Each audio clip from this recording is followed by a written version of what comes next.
Hey, Guru, everyone. Hey Guru, welcome to our next episode of the Life of Yogananda Awake, our minute by minute podcast that we're doing. We have reached minute number 62, um, and we are the usual crowd. Plus, we have a special guest, Padmini, is joining us today. How are you today, Padmini? I'm very good, thank you. Thanks for having me. I'm honored to be invited. Oh, so are we. We're very honored that you're joining us.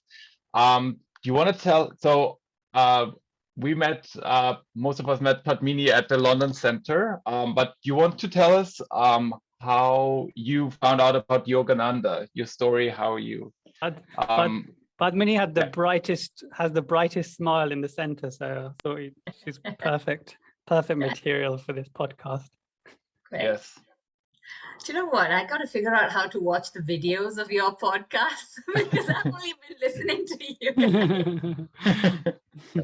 YouTube. YouTube. On YouTube. YouTube. Oh, great. Yes. So how I came across Yogananda, my cousins, well, one of my cousins actually tried to give me a copy of the Autobiography of a Yogi 2 or 3 times when I first moved to London in 2009 from India. And I was like, I took one look at the cover. I'm like, nah, I don't want to read that.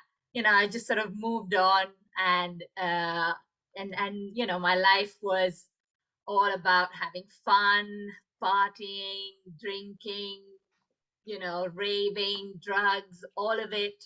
And then uh, at some point, that journey took me towards psychedelics, and more specifically ayahuasca, which is a Peruvian, indigenous, not just Peruvian, Amazonian indigenous shamanic um, medicine. And the shamans use it to communicate with the spirit world. And after my first ayahuasca ceremony, I was very I was very like, nothing happened to me in that I didn't have any of the visions and all of these things that it promises you.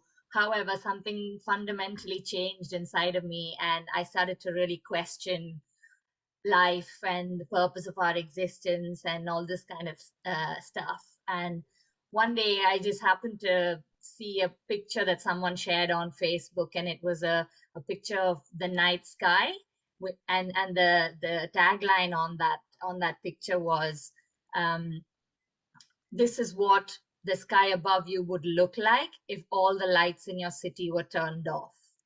And it was so beautiful. I was like, oh my God, like, this is what our ancestors used to see day in and day out, well, I should say night in and night out.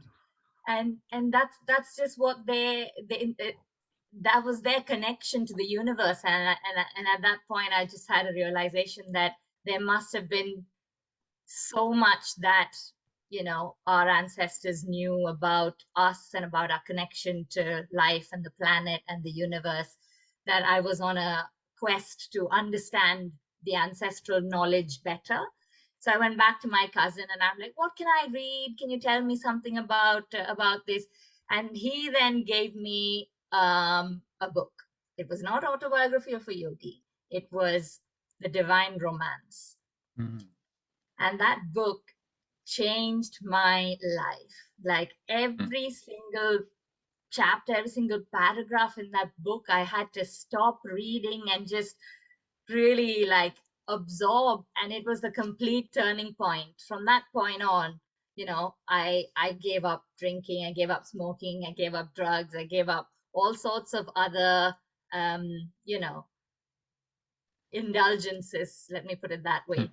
And then I basically, it was to see if I can develop the willpower that Guruji keeps talking about in the book. And anyway, so that was in 2014, I believe.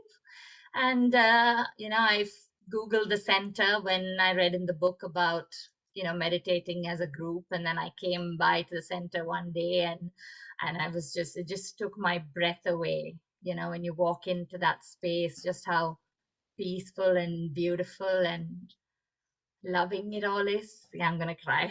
Mm. But yeah, and that's it. I guess that was the point where I just decided this was it for me. And recently, obviously with the whole COVID situation and not being able to go to the center and all that stuff, I've been, I guess, quite disconnected from everything. And yeah, it's just great to be here with you guys and invited to this conversation. And I was just telling Priyank before the two of you joined that I was listening to minute 58 because I thought that was the one we were going to do today. And it was, obviously it's not. We're doing minute 62 today, but the minute 58 was really, I felt like that Guruji wanted me to hear that and wanted me to know that he was giving me a big hug and his unconditional love. And, you know, anyway. Yeah, that's the really, really emotionally charged one with Leo Cox. He's the one that kind of breaks down just as Padmini has. Yeah, got emotional there. That was a really powerful one for me as well. Nice. Yeah. And I really liked that you like first had the autobiography of a yogi, and then you were like, nah, that's not for me. But then later on, it got you anyways. And I feel like that's something that's I notice often with Guruji's teachings. Everyone is drawn to a different aspect of it. Like some people, they really like the wisdom that he like draws out of the Bhagavad Gita, or some people they just look at his face and go like, oh my God, I've known him for so many years. And other people, like you look at the divine romance and you read the stories in there, right? That are very applicable in daily life. And I find that super interesting.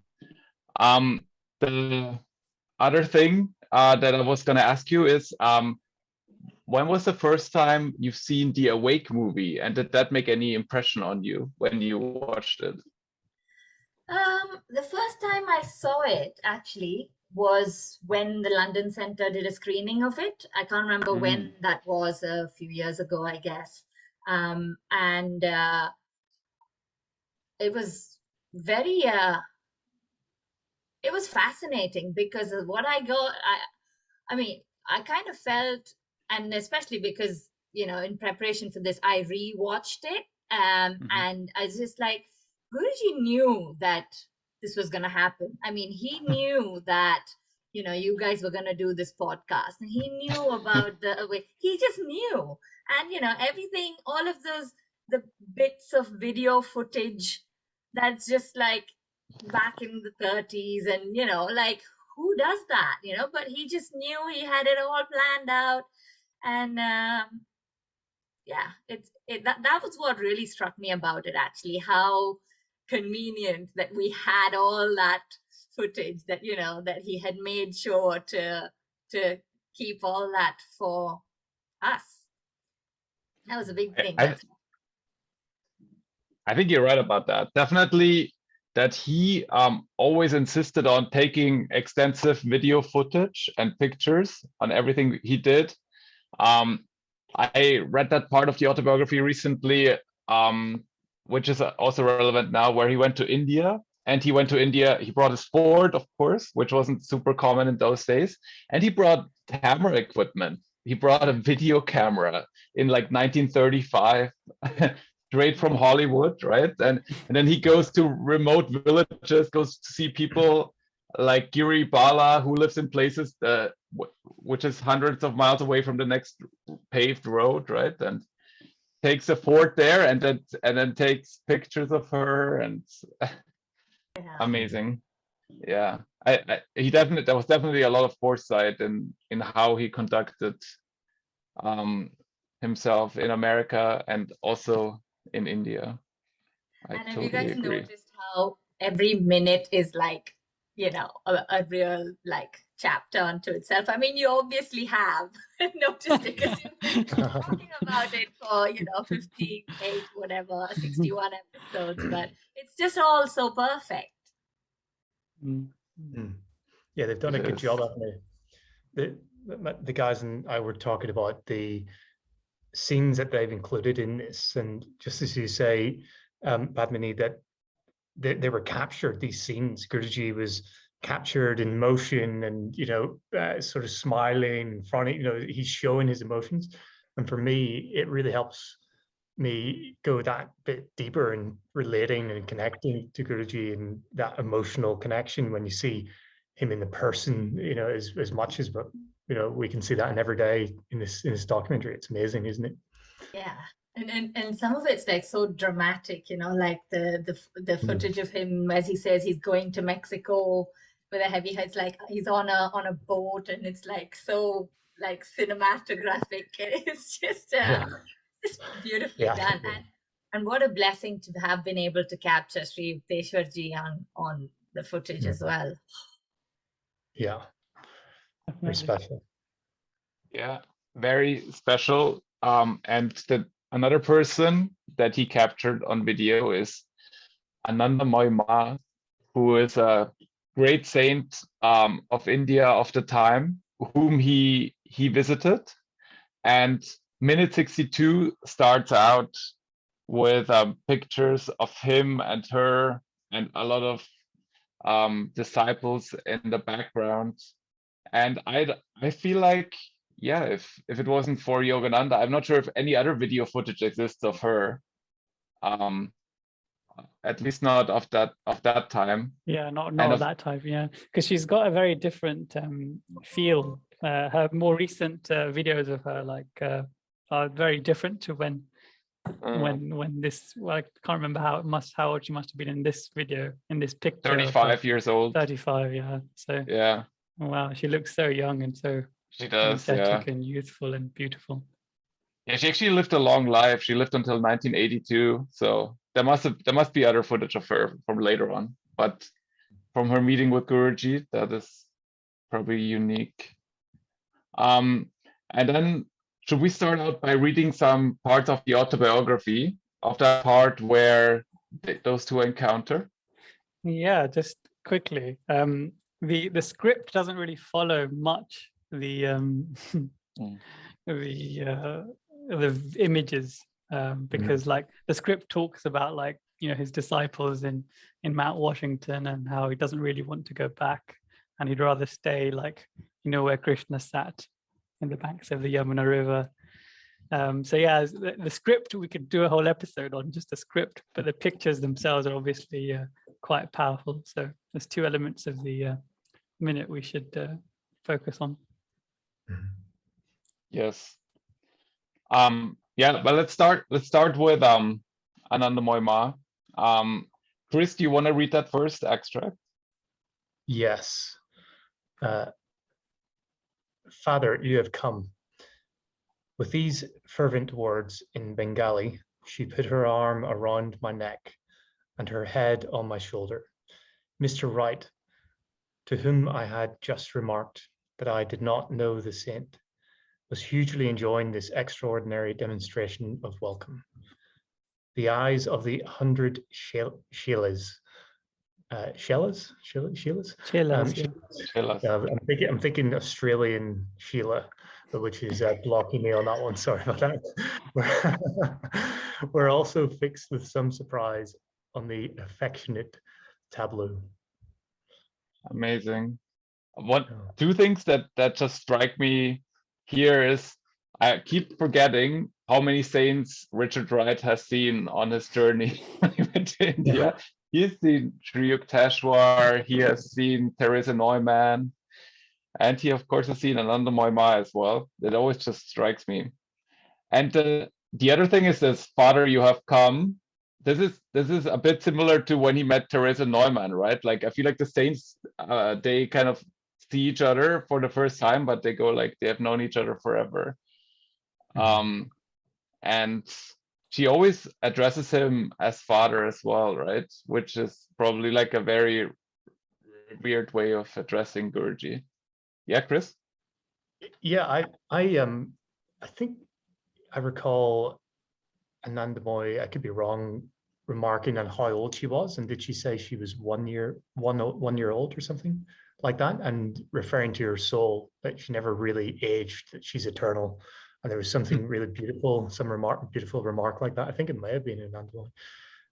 And maybe, just projecting that thought pattern onto Guruji when she said, "Father, you have come." She may simply see the Lord, God reflected perfectly and in a pure way through Guruji. So maybe she's remarking Father, divine, the divine Father within Guruji, as opposed to Guruji, the individual. Could be that. Absolutely. Priyank, you had your hand up as well. Yeah.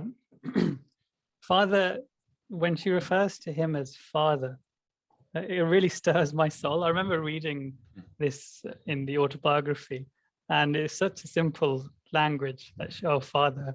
And then she often says, "Wherever father takes me, I'll go," referring to Guruji as father.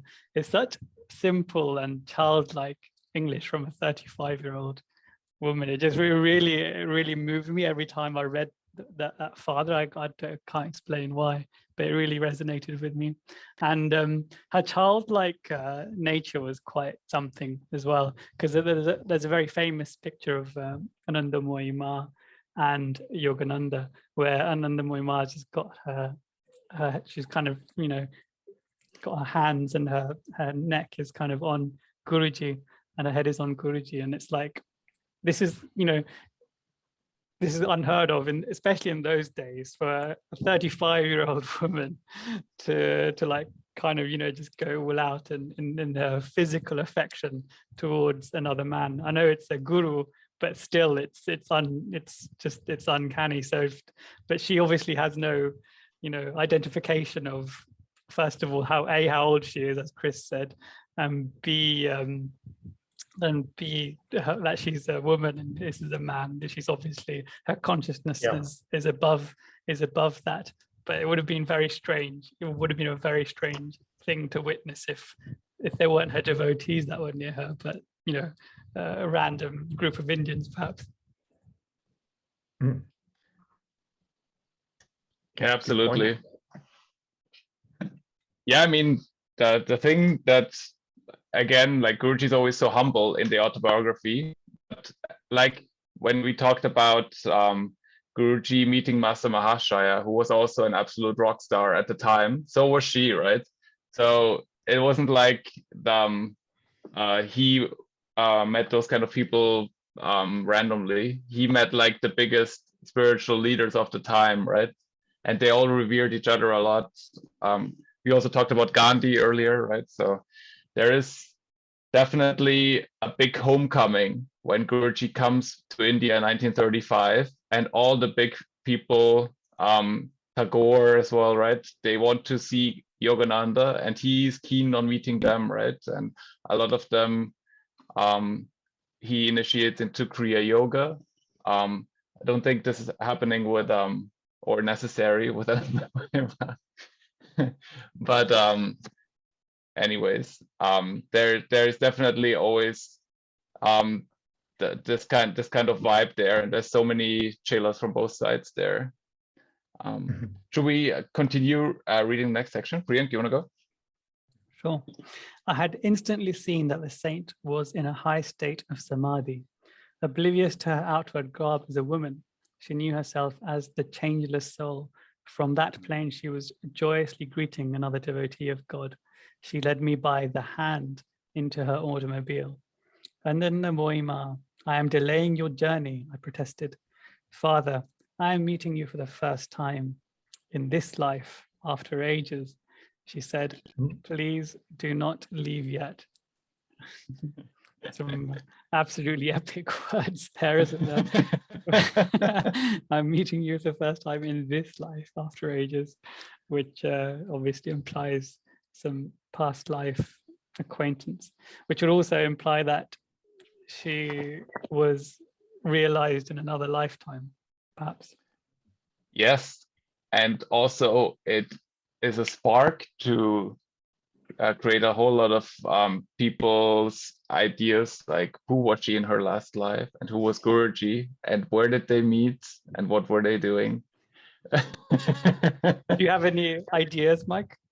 Please do. Nah, This I'll is keep the them. forum I for don't want. those I don't want ideas. to add to this I actually speculation. don't know what you're talking about, so it would be nice No? to hear. No. No, I feel like the theories I've heard the most often was the one where people say Guruji was William the Conqueror, and then she was part of his entourage somewhere. Oh, she was. Yeah. Okay. I thought Dayamata, some one of the other. They all were. Everybody okay. was. Everybody gets thrown in there, right?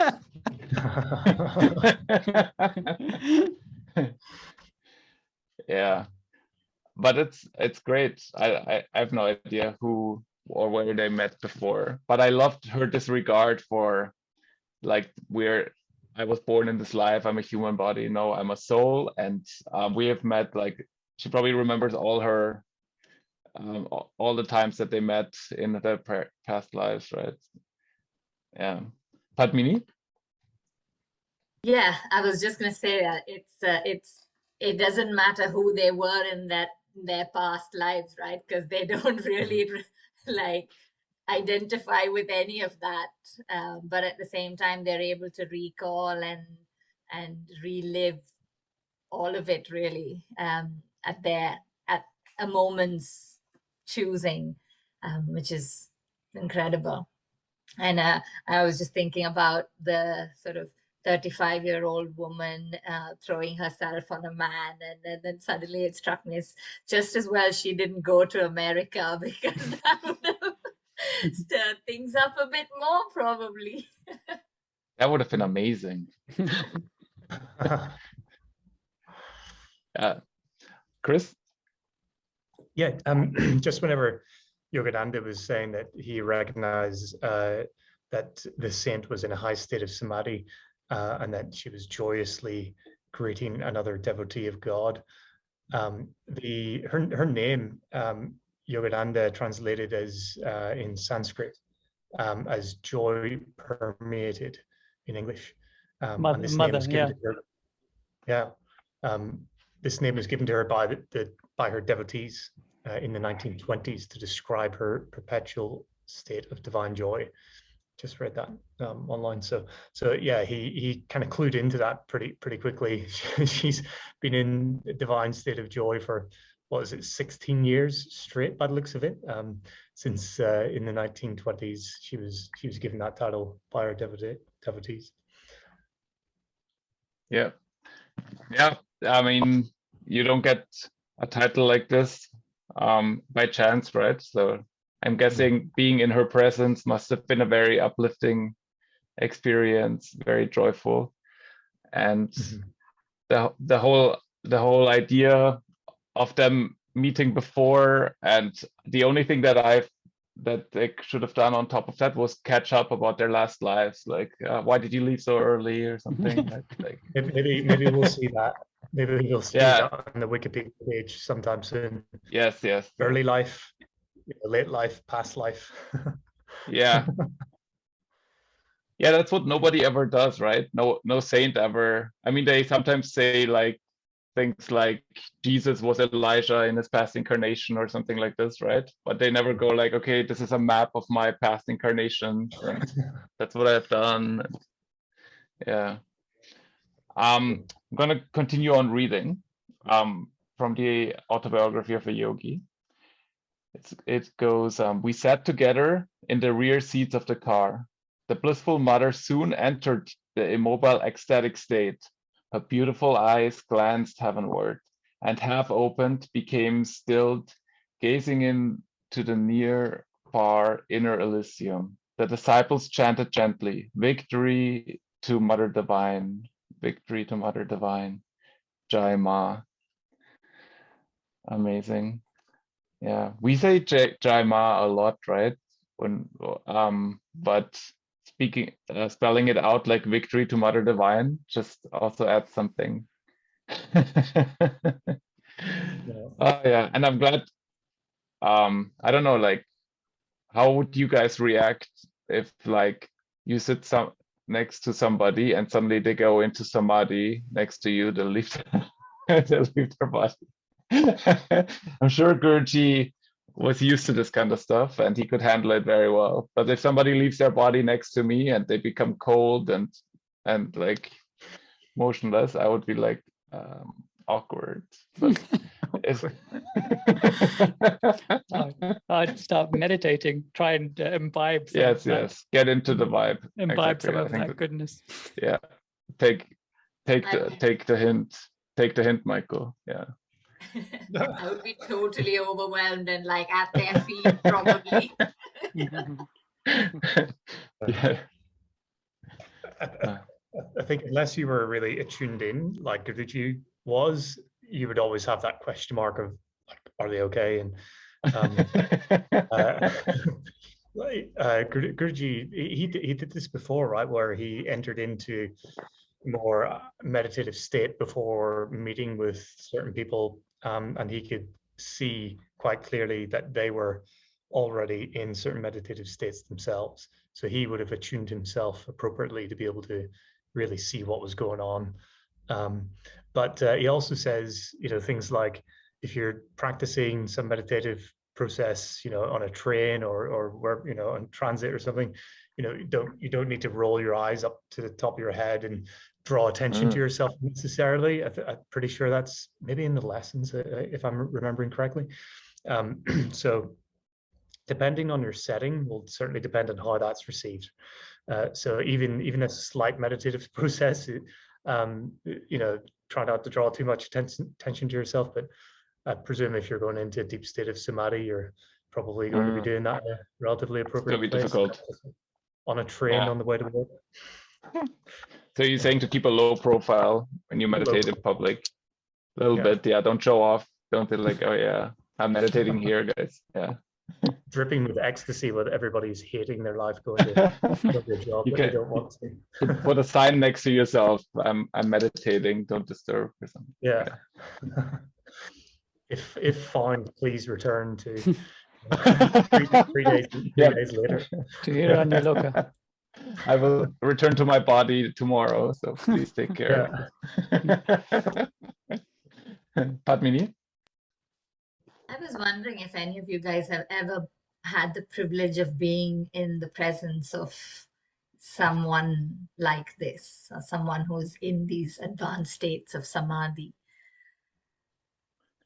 Just reading that part of the autobiography brings tears to my eyes, because I'm like, I wish I had that privilege to just be around any one of those people in that book, or, ideally Guruji himself. But have you? What I can say is that a lot of the monastics that have been around in Guruji's time, I do assume that they had the ability, some of them, to go into samadhis. Somebody like Dayamata or somebody like Brother Bhaktananda and others. Have they done that in front of me? No. And have I ever been in this situation? No. But I've seen, or Brother Anandamayi, for example, like I've seen their talks and seen them up close, but I've never been in a situation where they went into samadhi in front of me. Priyank? When the only direct disciple I've met of Guruji is the Mrinalini Mata, and the radiance from her just being in the same room, that was at convocation, was obviously pretty special. It was funny that the talk she gave made very little sense because she was quite on in her years, so she was just expounding her love for like Guruji, and it was all you could feel was that it's just like that real hard impact of just love and peace, and it was really quite something. And my wife was so taken aback by it, and she still talks about that experience. Chris? Amazing. I think Priyanka was actually at this event that I was at with Sadhguru one time when he visited London years ago, right, Priyanka? And You were It was cheating on Yogananda, weren't you? I saw you and Julius. I was like, what are you guys doing here? And you're like, what are you doing here? You were volunteering, Yeah. we were there. Yeah, that was very cool. I think it may be maybe a cultural difference, but people in that crowd were kind of screaming and screeching and maybe in different states of meditative states that at the time I really wasn't too familiar with. I didn't know what was going on, but since then I've seen videos of maybe retreats and yoga, practices like that where people maybe do that practice, maybe more in India than in the Western world, as far as what I could tell. So whether they were in deep samadhi and just having some sort of profound experience, I have no idea, but it definitely was new to me. But unfortunately, no, we did, I haven't really had that profound experience yet, and seeing other people in that state. But I have, just to go back to the documentary, we see Guruji in that state, going through the crowds just in the past minute or two, and there's people basically holding him up and guiding him where to walk, kind of make sure, because he's going through in a state of ecstasy. You can see this light on his face. So being there in the crowds where Guruji is saying that, he doesn't have to coax people into sharing his love for God, essentially, and that would have been amazing, for him to go through in that state, walking with just an open crowd, very, very, very much open. And when I saw that, I was seeing Guruji in this new light, because we don't really have too many pictures of him in that way. So this documentary is really great to kind of pull that video footage into this conversation, really. So yeah, very jealous of those people. Yeah, in reference to what you said about Sadhguru, I've been privileged to be in his presence a few times, and it's difficult to put into words. But I remember in reference to what you said also about how people are going wild and screaming and like they're on the floor and things like that. That happens a lot with events with Sadhguru. And I read the reason for that is in a previous incarnation, previous birth, sorry, I should say, he actually attained to realization at the point where he was struck by a cobra, or venom was entering his body, and he kind of became realized through that event. So as the venom was spreading and he could feel it, he started realizing all these things. And so he says that as a tribute to that moment in my life, everyone that's basically my disciple will have that tinge of wildness and that craziness and venom in their spiritual practices, and hence some people who are quite connected to Sadhguru would go absolutely wild. And I've seen this actually. If Sadhguru is walking past and someone's facing this way, they'll start shaking, not even looking in his direction, which is insane to me, obviously, because they can feel that venomic presence. Yeah, that's wild. Yeah, talking about Anandamayi Ma's initiation. Apparently, we don't know who her guru was. I don't know if you guys know. But apparently, when she was 26, she enacted her own spiritual initiation. She explained that the ceremony and its rites were being revealed to her spontaneously as and when they were called for. And although she was uneducated in the matter, the complex rites corresponded to those of traditional ancient Hinduism, i.e. offering of flowers, mystical diagrams, i.e. yantra, the fire ceremony, the yagna. And then she later stated, as the master or guru, I revealed the mantra as a disciple. I accepted it and started to recite it. So she would have received a mantra as part of her initiation, just through heaven only knows how, but she didn't have a physical guru that told her these things, which is, as that's described, it sounds quite similar to the Kriya initiation ceremony that we're given, but obviously a mantra is not part of the Kriya lineage that we follow. Chris? I'm trying to find if she did have a guru or not online, but I'm on her Wikipedia page, and just to kind of like read off some of the stuff that's said here, it's like backing up what you're saying. A central theme of her teaching is the supreme calling of every human being is to aspire to self-realization. All other obligations are secondary. The only actions that kindle man's divine nature are worthy of the name and actions. So I suppose it's a very principled, fundamental way of looking at the teachings. And then she said she did not give formal initiations and refused to be called a guru, as she maintained all paths are my paths and I have no particular path. So probably quite fundamentalists in her approach. I'm guessing some of the avatars, when they come down, they want to have chelas and they want to create an organization, and some really don't. Even though she had always a large following and still has, right? And there's still the Anandamayi Ma organization, right, out there. But let's not skip ahead to that yet. Let's keep on reading. So to prevent her disappearance from this world, we disciples feed her with our own hands. For days together, she often stays in divine trance, scarcely breathing, her eyes unwinking, which I find amazing. And Padmini, do you want to read this section about her? Yeah. Father, so this is the response to her Guruji's question to her, just to tell him a little bit about herself. Father, there is little to tell. She spread her graceful hands in a deprecatory gesture. My consciousness has never associated itself with this temporary body. Before I came on this earth, Father, I was the same. As a little girl, I was the same. I grew into womanhood, still I was the same.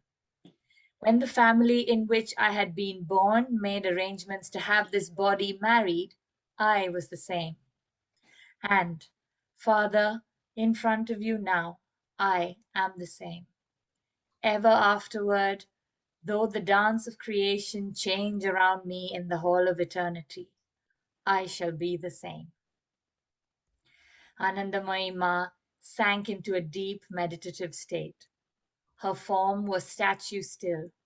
She had fled to her ever-calling kingdom. The dark pools of her eyes appeared lifeless and glassy. This expression is often present when saints remove their consciousness from the physical body, which is then hardly more than a piece of soulless clay. We sat together for an hour in the ecstatic trance. She returned to this world with a gay little laugh. Amazing.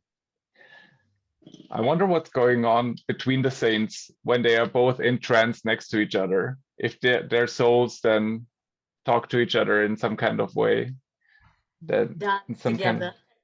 Yeah, or dance together, exactly. Yes. Priyan? Yeah, I just got a visualization of the like the dissolving of something, like I am the bubble, make me the sea, that chant. So these are two bubbles, temporary bubbles in the physical body, and then they're becoming this state of samadhi, and then they're just becoming the ocean for a short while, and then they come back. that visualization came to my mind when you guys were talking about that. Interestingly, this image of her in this samadhi state is really well captured. If you just look up pictures of Anandamayi Ma online, there's loads of pictures where the picture has been taken her with a camera, but she's definitely not there. She's in some other realm. And one of the pictures I was telling my wife, I was like, she's just so radiant. She's absolutely beautiful. I was like, she's so beautiful. And I'm not talking about it in a crude way, a gross way. I'm just really seeing a lot of inner beauty. And my wife was like, my wife said, no, she looks like your mum. That's why you find her so beautiful. I was like, no, that's not why, but it could be. But it's also interesting, at the start, Padmini said, Guruji knew when he was in, 1930s filming all this, and he knew that what this footage would be used for, the film that would be made, the consequent podcast that we would do. And similarly in this shot here, it just feels the same, isn't it? This little interaction and this exchange, they knew like what a beautiful little interaction this would have, and how uplifting and inspiring it would be to devotees. Like, for example, me just looking at the picture of them together and being moved by her just saying father, referring to Yogananda as father, or in this little section, I am the same. Just such simple words, 4 words together, but that equally applies to all of us, doesn't it? But we don't practice it. Changeless, birthless, no birth, no death. So, anyway, Chris. Yeah, good. You're about to break into song there, Priyank. Sorry, I'll stop you. I think people requested more singing of Priyank. So no, they requested more singing of Mike and Chris. Any singing from us? Yeah, any singing, not more. Yeah. What struck me as well about like after the beauty of Anandamayi there, as you say, Priyank, there is something very radiant and peaceful about her face that we can see in this documentary. Look at Guruji's face. Look how happy he is. You've seen his smile, like his cheeks are puffed out. He's smiling ear to ear. He's also given a cheeky little look to the camera, probably checking to see if he's getting the footage. So when I first saw this, I thought, wow, Guruji is really, he's really happy. He's clearly visually ecstatic and pleased to be accompanied by Anandamayi. So yeah, he's showing his real emotion in this picture, and we're just seeing such a spread of emotion. And in the next minute, we're going to see a completely different emotion, of course, but you can really see it here how happy he is. Absolutely. We have another section on Anandamayi Ma, which is a little excerpt. It's from the East West magazine, which is the same magazine which is now Self-Realization or YSS magazine, but from the year 1929. And so that was 6 years before Guruji went to India, right? He already wrote a section about Anandamayi Ma in there. I think potentially one of his disciples would have written that, probably. Don't know if it was Guruji. Very possible. I'm just gonna read it out. It's a short description of her life thus far, and it goes: Anandamayi Ma Devi, a 33-year-old Indian woman of Bengal. Okay, then I was off by 3 years. Then she was 38 when they visited. Oh yes. Yeah. Okay. Has recently been acclaimed by numerous disciples as having received spiritual illumination. She's married and leading a family life, but her whole being is consecrated to spiritual things. Illiterate, yet she has stunned the intellectuals with her wisdom. Unlearned in Sanskrit, she has written verses in that tongue that have filled scholars with wonderment. She has effected wonderful cures and brought consolation to bereaved persons merely by sight. Although of an Orthodox Brahmin family, she is equally accessible to members of all castes. After days spent in meditation, she comes out with the courage of a Luther to reform society and has traveled widely in India.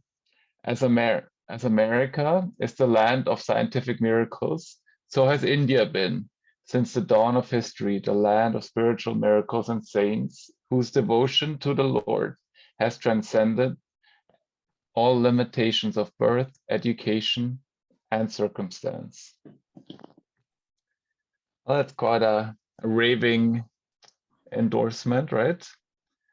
Of her, and there's a few things that I found interesting. one thing, of course, that Guruji also mentions in the autobiography is that she was married, right?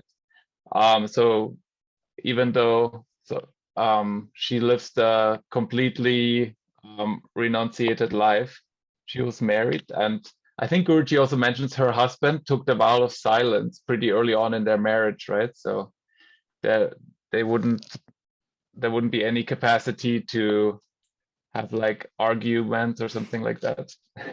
No, I'm joking.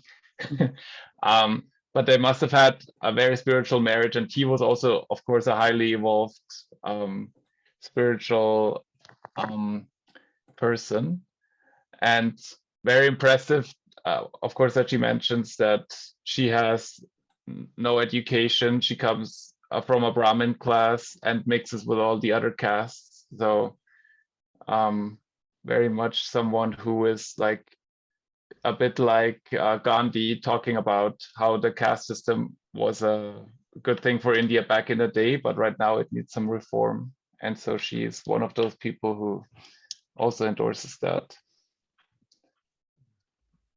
One last thing that I want to mention about her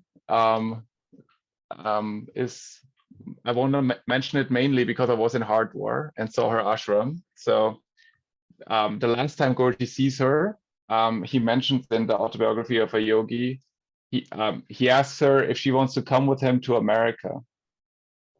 And she said, her answer was like, yes, she would gladly come. Wherever Father takes me, I will go, she says, right? And then her chelas, they protest and they say, wherever Mother goes, we have to go. And then Guruji, it dawned on him that he would have to take like 100 people to America. And so he abandoned that idea. But she then said somebody kindly donated money and built her hermitage in Dehradun, which is also in that area near Hardwar. And I think that's where she lived a lot of the rest of her life. And I believe that hermitage also still exists. And when she passed, her remains were they're in an ashram now in Hardwar, and it's called the Anandamayi Ma ashram, which I visited, which is very beautiful, and it's also visited by a lot of tourists. I checked on Google; it has a 4.5 rating. And yeah, and it has an area where you can meditate, and it has a great vibration. And so I can only, when people plan their India trips, that is definitely one place that people should have a look at. All right. Then Priyank was throwing a question into the room, and it was, what if Guruji did not go back to America? That would have, of course, been shocking, because before he came back, he hadn't started all those temples in America that we enjoy now and things. What do you think about that, Priyank? So this is because in the script he says, I have no attraction to go back to America. And then he talks about being in land where Krishna is, he's so moved by this whole scene, being around such beautiful disciples and saints like Anandamayi Ma. But, well, if he didn't go back, Self-Realization Fellowship would not be as big as it is, probably, in terms of its organization and its widespread nature, in terms of, like, for example, the London Center, the London Meditation Group. He came and stopped here, didn't he, on his way back, I believe. And it's probably similar for European centers. But what would have been true is he would have been much, much bigger in India, because then he would have stayed and established a much bigger presence in India. Perhaps things like Sri Yukteswar's ashram in Puri would then, no doubt he would have taken care of those details, perhaps, and that would be a property that Self-Realization Fellowship or Yogananda Satsang Society of India would now be a custodian of. And then we would have the tomb and the grave and the remains of Sri Yukteswar in our, I don't know if any of you have been there, but I'd love to go there. But it belongs to a different, that ashram belongs to a different organization right now. So yeah, I feel he would have established a much bigger presence in India, whereas at the moment, I think the following outside of India is bigger than the following inside of India. So that's one thing. In terms of his teaching, I think he would have definitely still finished his epics, i.e.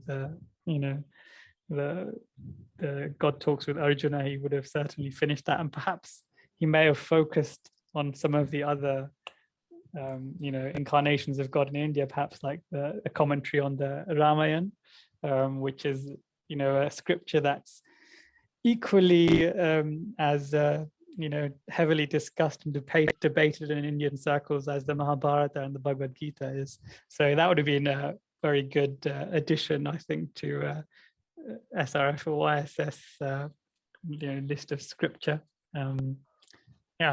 Think of, other than that, I can't think of much else.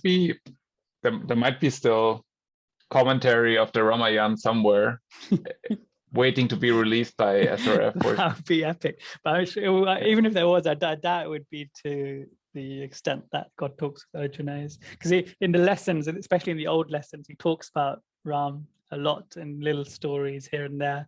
But with Krishna and Christ, he chronicled in East-West magazines, etc. He chronicled detailed passages, and they're obviously epic scriptures in their own right. Chris?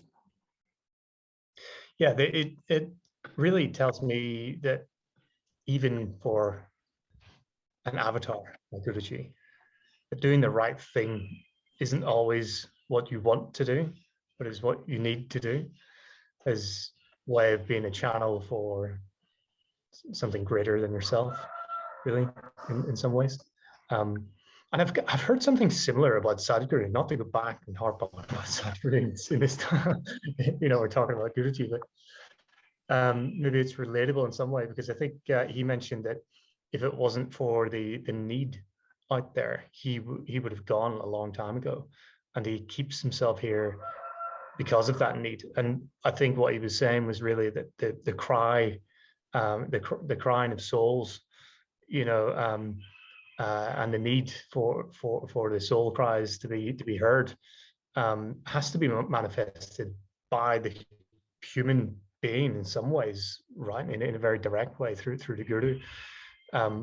And this is essentially what I see in Guruji here, that there's enough crying of souls in the United States and in the West for Guruji to have fulfilled his need to go to America. And he says he has no attraction to go back there and to visit the shores of material life. So it's quite strong words, right? And he really would have had that internal battle between, just going to the mountains or wherever he might want to go and meditate versus, fighting in the jungles of the material life in the US. So yeah, kudos to him. All the souls, many souls, thank him for that, for sure. Absolutely. Padmini? Yeah, I was thinking about, Guruji himself might have been happier had he not gone to America. He might have, ended up in the Himalayas like he wanted to, and, he might have, he might have had an easier life, but I guess, we have these challenges for a reason, right? And I think he was meant to go through the challenges that he went through to, I guess, be an example for all of us. And as you said earlier, all thousands, hundreds of thousands, millions of souls are eternally grateful that he didn't take the easy route. An easy life is not a victorious life. Boom. Yeah, as Guruji tells us. Yeah, that's an interesting point you make, because Chris, especially about the material, him going back into the material world, because you know, the line is that the shores of material life is what the narrator says, and we know that, you know, he was tackling so many legal battles and, you know, other things like that. He would easily just, you know, give up drop of a hat to go and like meditate and be one with God, as opposed to tackle. But then he did all of that for us, which is why we need to make that effort count. Yes. Chris? Just to kind of compound that a little bit, what it made me think was, you know, I went through my time of, you know, the inner soul cry, you know, and yearning, you know, as I'm sure we've all been there at some point in this life or in previous life, maybe on the SRF path. You know, we combine, and Guruji is that answer in many ways, right? But imagine what the world would be like if more people had that soul cry. If the, you know, tens and hundreds of millions of people, what God would do to lift us all out of that. And we probably, you know, we probably are going through that at the moment.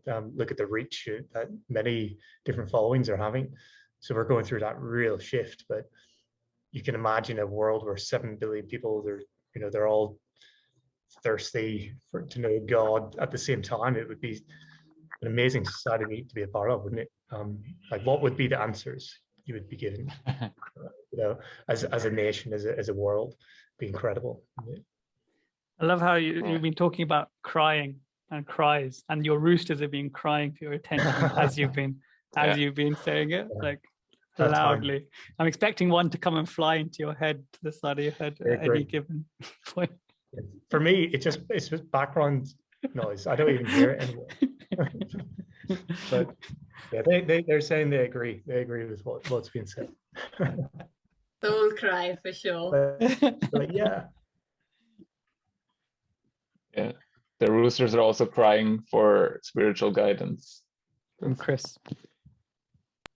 What a beautiful picture that you just painted there about the 7 billion souls issuing a soul cry to God. Oh, very moving. Yeah. Agreed. Well, we'll get there one day. Enough crying. When we've cried enough. Yeah. There's no more tears left. I just wanted to add a bit more of the things that wouldn't have happened if Guruji would have stayed in India. Like when he came back from America, Encinitas was already there, right?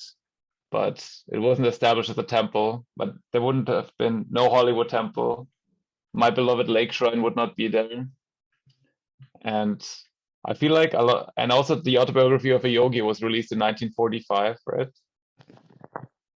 So, and the content of the Autobiography of a Yogi would have been different. Oh yeah. Yeah. A variation content, yeah. Yeah. Would have my return to America? No, that's not happening. You think. I leave America. That would have been. But I do agree with all you guys. Kind of I think the need in America was just greater. That's why he had to spend so much time there, right?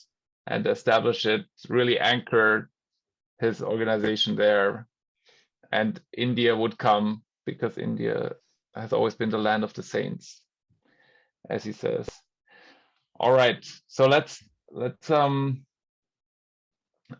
go more into what the narrator says, right? So I'm not gonna say it verbatim, of course, but he basically kind of says that America, been there, done that, you know, like, and he really appreciates India. He likes the land of Krishna, and does he need this material life in America? He mentioned that a few minutes ago, right? He said that he really appreciated about India that you don't have to motivate people to be spiritual, right? They just are, right? In America, you always have to tell them, come on, you want to improve your business, then be spiritual or something, or do some yoga for your health. And in India, there's just the people have more of this natural inclination to seek God and be spiritual and go within. And going back to the land of Krishna, the banks of the Yamuna, where Krishna played his flutes. There's this cosmic chant, right? That Guruji put in the cosmic chant books. It's one of the lines is where Krishna said, "There I would die," right, in the banks of, or under the, what kind of tree is it? Branch of the Tamal tree. Yeah. The Tamal tree. There we go. So haven't sung that one in a while. Priyank, do you want to talk about that? I absolutely love that chant, and I was trying to look up the meaning of some of those lines. So it goes, how does it start? My Krishna is blue, the Tamal tree is blue. So I do love the Tamal tree. Where Krishna sat, there I would die. So I was just thinking about that. And I think I've discussed in the past about the importance of, when going to pilgrimage sites such as Vrindavan or Mathura, where Krishna was born and spent his childhood, where you'd approach it with reverence. You'd, for example, before entering the precinct, you would take the dust of the ground and apply it to your forehead, and to as a mark of devotion, before you step into that area. So, and as the Tamal tree is an interesting one, because I had never heard of it before this chant. I don't know if you had, Padmini. No, she says no. I hadn't. I had to look it up. You looked it up as well. But apparently the tales of Lord Krishna and his beloved Radha were unwavering and timeless, and the love reverberated across different regions of the country that ever witnessed their eternal bond. And apparently, as per folklore, the Tamal tree is situated in, there's a Radha Krishna Milan temple, which was where Radha Krishna's epic romance, took place. And the Tamal tree is apparently only found in the Vrindavan's Nidhivan forest.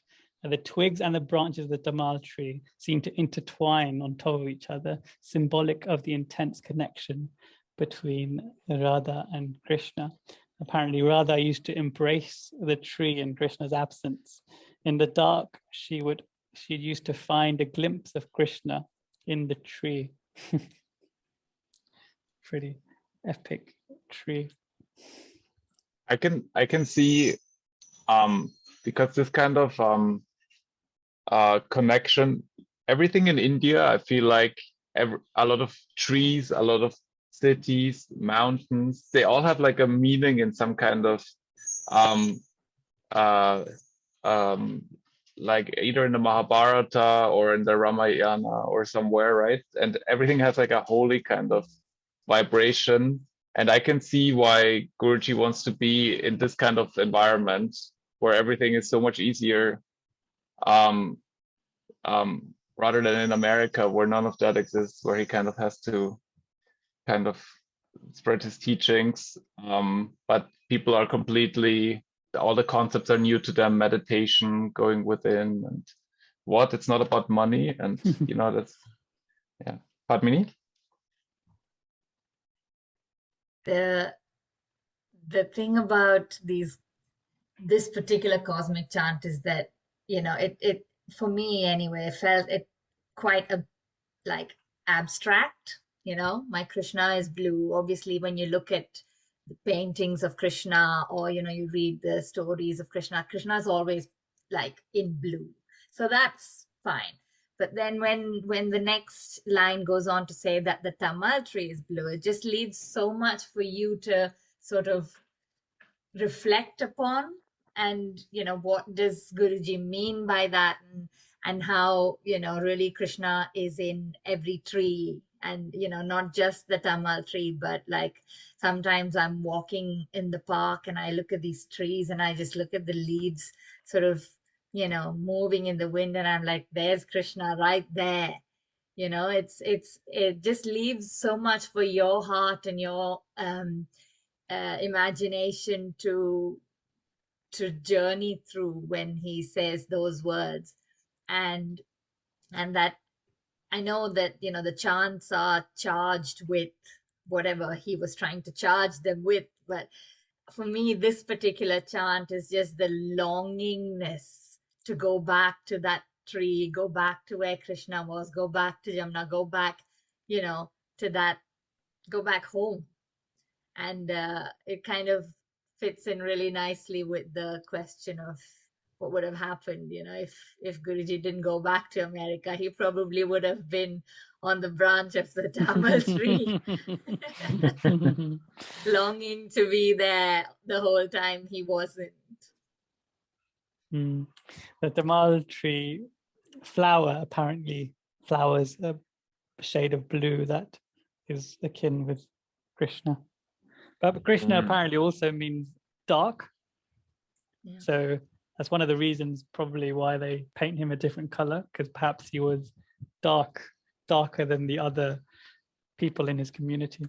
But yeah, I resonate with what Padmini says about the longing nature of that chant, especially the last line where Krishna sat there, I would die on the branch of the Tamal tree. What powerful words.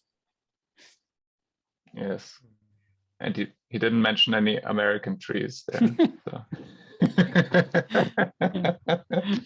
he wouldn't want to die under the redwood tree or something. So. Interesting. I was thinking of that same tree when you were talking about American. What's the Latin name? Sequoia or something like that. Sequoia tree. Yeah, he did not mentioned in any cosmic chants. Sequoia tree. Let's make one. Just saying. Yeah, that's all good. I mean, we talked about this also when he went to Mexico, right?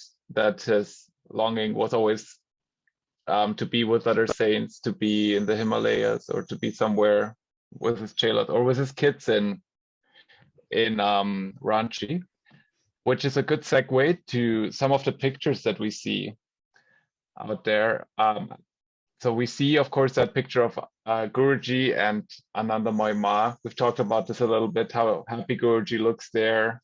And then Anandamayi Ma's expression, this blissfulness. She looks a bit like Priyank's mother, apparently. But that's why he reveres her a lot. And then you see a picture of Guruji by a tree with some of I'm guessing his disciples, and that's in Dihika. And Dihika is the site of Guruji's first school that he made before they were given that property in Ranchi by the Sultan of Qasim Bazar. Do we know, I'm going to throw a hospital pass to Priyank now and ask him if we know who any of those people are on this picture. You should, I'm going to reflect the hospital pass question, because you should definitely know the person to the left of Guruji in that tree. Is that right? You should definitely know that. All right. Come His on. brothers. Yes, Yeah, Chris. That's right. That's his brother Vishnu. Yeah. Vishnu All Charan right. Ghosh, yes. Nice one. The others, I don't know. Doesn't say in the book. Do we know if this is a Tamal tree? Well, according to what I read out, there aren't that many Tamal trees around other than in that forest near Vrindavan. So probably isn't. The person on the left looks like a church, like clergy, doesn't he? Yeah. Okay. Yep. Very And possible. could the person on the right be Satyananda Giri? Looks a bit like him. Satyananda Giri is who he left in charge of the Ranchi school, and who was a brother disciple. They're probably like some of the listeners now screaming at their phones and trying to tell us who it is. Yeah. Message us. Yes. Message us, please. Yes. Yeah. Yes. So with that being said, this concludes the minute. We do know that this minute also talks about the Mahasamadhi of Sri Yukteswar, but we're leaving that for the minute to come, for minute number 63, where we will talk extensively about this. If anyone wants to add something still to this minute, otherwise we're going to close it here. We want to thank Padmini for coming on. Thank you, Padmini. Yeah, it was lovely having you. Yes, enriching our podcast episode. And Jai Guru, everybody. Jai Guru.